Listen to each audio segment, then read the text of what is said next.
This here is what you're going to be learning how to make today. It is a threaded container and I made it in FreeCAD 1.1, and we're going to also be printing this. I'm going to be using my FlashForge 85X. Quick disclaimer, I do like to go somewhat fast, so pause in between each step if it's too fast for you. You need the Fasteners Workbench for this project, so go to Tools, Add-on Manager, and search for Fasteners Workbench and then install it. From here, we can open up a new document and we need to make sure we're in the Part Design workspace. From there, we can open up a new sketch. The plane that we'll be making this new sketch on is the XY plane. From here, we have to select the Circle from Center tool, and we're gonna make a circle directly in the center, and we're gonna make it 70 millimeters.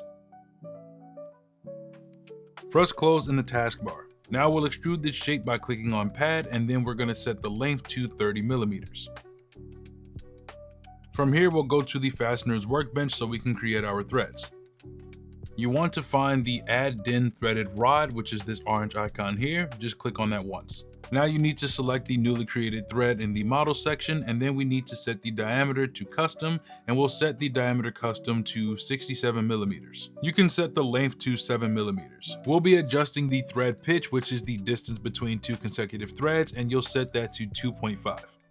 Set the thread checkbox to true and you should see the threads. In the camera view, select front, and now we're going to work on positioning our thread. Right click the thread in the model section and then click on transform. Now you want to move the thread up to where it's intersecting with the top of the container. I have mine set to 35 on the W translation. We now need to move back into the Part Design workbench. With the thread selected, you want to press Ctrl C to copy and then Ctrl V to paste. Select the copied thread, and what you want to do is change the diameter custom to 68 millimeters. Select the main body, hold Ctrl, and then select the 67 millimeter thread. From here, we need to do a Boolean operation, so click on this blue button with the two circles, make sure that it's set to fuse, and then press OK. You can hide the 68 millimeter thread for now. Angle the model to where you can see the top of the face, and what we're going to do is we're going to create a pocket here so we can make a hole. Click on the top face of the model and then select the hole tool at the top. Make sure you first deselect drill angle. You can mess around with the diameter size of the hole, but what worked for me was 60 millimeters. Change the camera view to a front view and then you can drag the arrow down for the depth. Make sure to leave about 1 millimeter or 2 of space at the bottom. Now you can press OK and the container portion is done. Click on the main body, press F2 and then rename it to container. We need to make a new body and we'll do that by clicking on this blue stair icon. Select the face on the container just where the threads start. We'll go on ahead and make a new sketch and make sure you select Make Independent for the reference. Now you can go on ahead and press OK, and then we're going to click on the Circle from Center tool,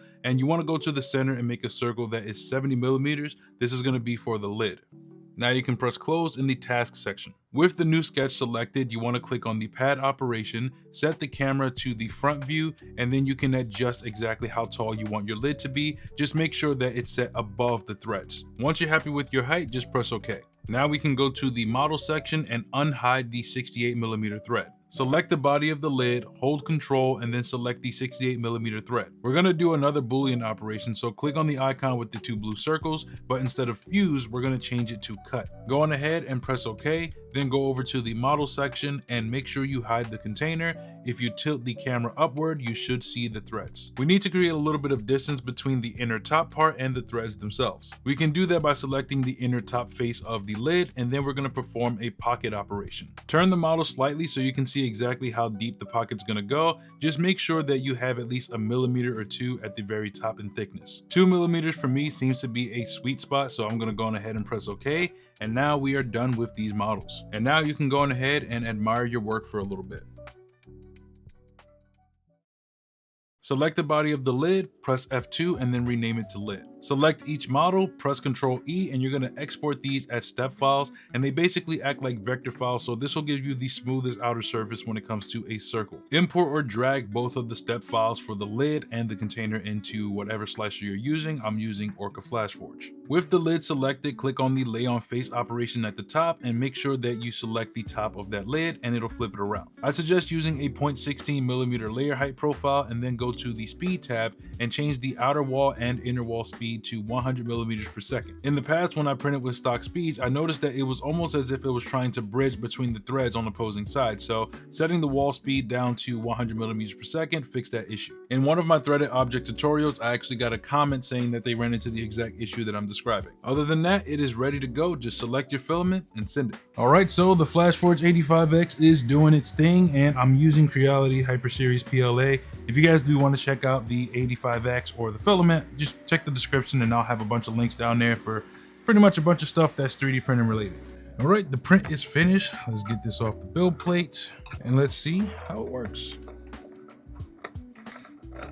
Boom, perfect. First try. And now that you've learned how to make your own threaded container, hopefully you can take the knowledge you gained from this video and make some dope stuff. So go on ahead, check out the description for all the different affiliate links that I'll have there. And don't forget, like, comment, subscribe, all that YouTube stuff. So yeah, I'll see you in the next vid.